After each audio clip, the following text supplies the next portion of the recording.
we have been extraordinarily firm that even during this interim agreement, we will fully enforce all applicable sanctions. President Obama right there talking about Iran.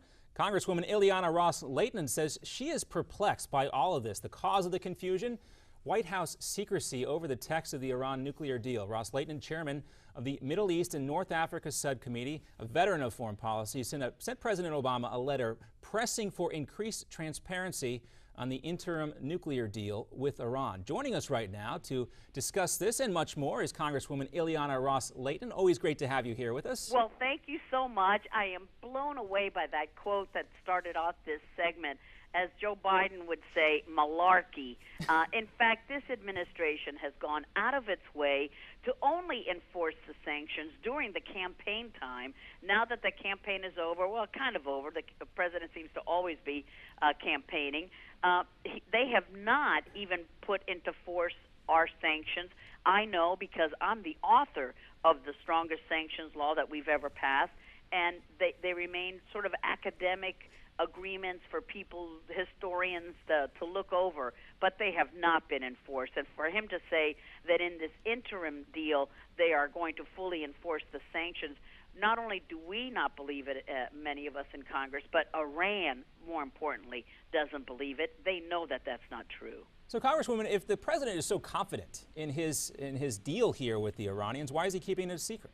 Excellent question. He keeps telling us how tough they were on Iran, how Iran will stop spinning its centrifuges, they will no longer be enriching, they will no longer not allow inspectors, everything. I mean, it's, oh boy, it's the toughest thing. Okay, this deal is so great, then why not make it public? Not just for the members of Congress. You know, I have seen this deal. It's not complicated. Anyone can understand it. I'm certainly not a nuclear scientist, and I read it, and I'm aghast by it. And what specifically is, if you can tell us, makes you the most aghast by it? Well, you know, we can't, because that's the whole problem with this deal, is that we have to go to a secure location.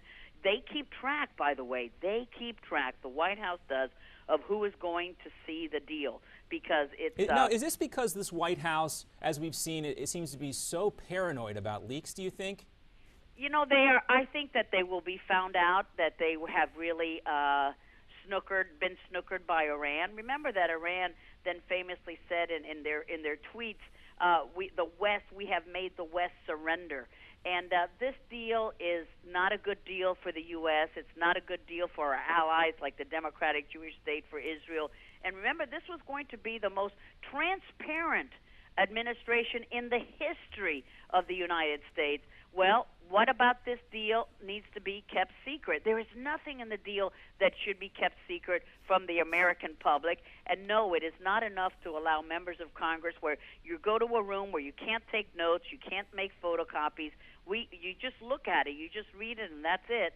But never mind us, it's the American people who should have access to it, and our allies should have access to it. Not even they have been able to look at this deal. So I have called President Obama out and said, if you think this deal is so great, then why are you keeping it a secret from the American people? Let the American people read it. It's not very long, and it's not complicated. Now, we saw the French president, Francois Hollande, at the White House for that state dinner most recently. You know, France is becoming an important player in this whole conversation with, as you look at the more of a global security picture here. Do you think this was something that the French president may have talked to our president about? I don't know if it was specifically mentioned, and it was a request by certain allies to keep this document private. But there are a lot of special interests and a lot of business interests in this deal. Why? Because in this interim agreement, as it's public knowledge, then we have now agreed to lift certain sanctions, and Iran is going to get such a windfall. What a major profit it has made, and while they're snookering the West.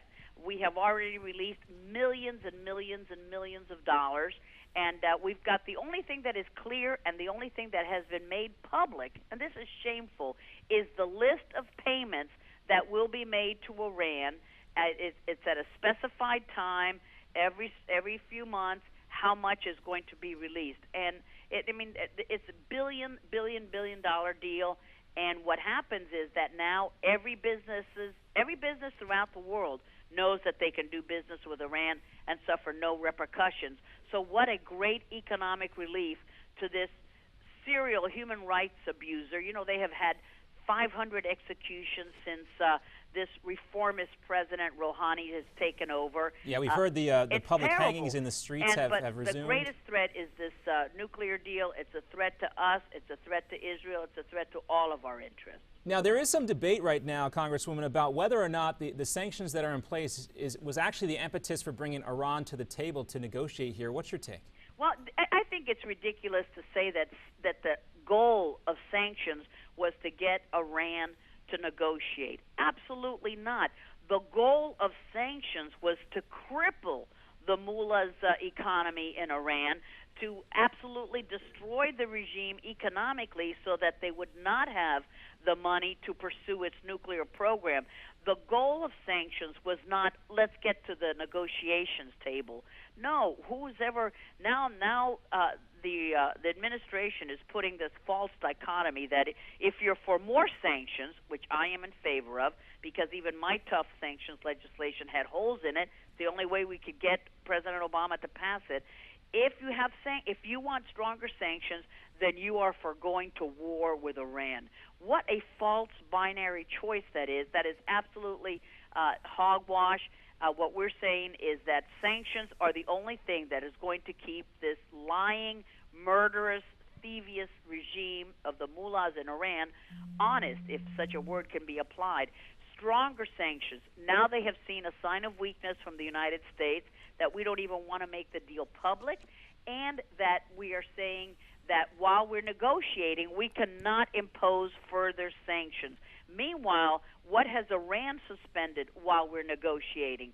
Absolutely nothing of its nuclear program. So correct me if I'm wrong here, but it doesn't seem like we're hearing as much as we were maybe 3 or 4 weeks ago coming from the Democrats about this issue and sanctions. Was the president effective in quieting folks like Bob Menendez of New Jersey, the senator who was very vocal about wanting to have more sanctions in place? Excellent question. Well, first of all, Senator Menendez is one of the lone Democrats who have been pretty forceful on maintaining sanctions, on passing the bill. The pressure is still on the Senate.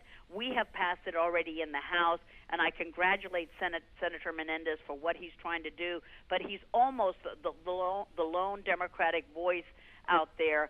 He is still pushing for sanctions. We congratulate Mark Kirk, Republican from Illinois, and so many good folks there who are trying to do the right thing, because pressure is what's going to keep Iran from becoming nuclear capable.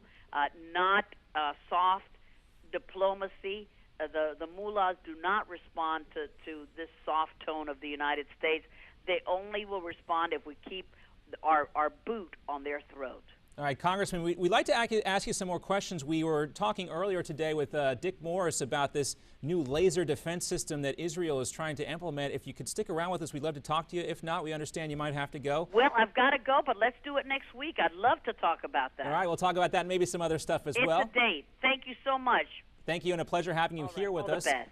And we want to get everybody to participate in this conversation. So you have something to say about the Iranian nuclear deal and the president's secrecy about it, you can tweet me directly at JohnB_Newsmax, or all of us here at Newsmax TV at Newsmax TV on Twitter. And when we come right back, a small American town gets a huge surprise from the most unlikely person. That inspiring story when we come right back.